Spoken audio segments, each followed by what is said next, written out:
បងមិនដឹងថាអូននៅចាំសំឡេងបងទេប៉ុន្តែសម្រាប់រូបបងវិញសំឡេងរបស់អូននៅតែលាន់ឮច្បាស់រាល់ពេលដែលមេឃចាប់ផ្ដើមមានភ្លៀងធ្លាក់ពេលខ្លះគ្រាន់តែឮបទចម្រៀងស្ងាត់បងក៏នឹកដល់អូនឡើងវិញភ្លាមនឹកអូនគ្រប់ពេលនឹកអូនគ្រប់ពេលយើងធ្លាប់ស្គាល់គ្នាត្រឹមតែសូកុងព្រំលីខិតហាក់ដូចជាលេងសើចនឹងយើងមិនទាន់បានជួបមុខគ្នាផងក៏ត្រូវបែកតែសូមអូនដឹងថាបងនៅតែនឹកស្នេហាមួយនេះនៅតែស្ថិតក្នុងបេះដូងបងចាំអូនពេលវេលាកន្លងផុតទៅយូរណាស់ហើយតែមិនដែលមានថ្ងៃដែលបងភ្លេចអូនក្នុងជាតិនេះយើងប្រហែលជាគ្មាននិស្ស័យ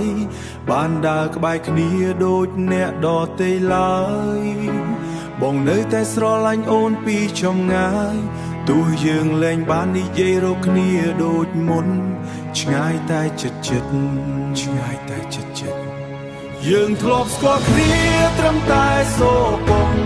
ព្រំលីខិតហាក់ដូចជាលេងសើចនឹងយើងមិនទាន់បានជួបមុខគ្នាផងក៏ត្រូវបែកតែសូមអូនដឹងថាបងនៅតែនឹកស្នេហាមួយនេះនៅតែស្ថិតក្នុងបេះដូងបងស្ថិតក្នុងបេះដូងបងមិនខឹងនឹងអូនសូម្បីតែបន្តិចគ្រាន់តែមានអារម្មណ៍សោកស្ដាយខ្លាំងណាស់ដែលរឿងរ៉ាវដ៏ល្អបំផុតរបស់យើងមិនអាចបន្តទៅមុខទៀតបានសោកស្ដាយណាស់អូ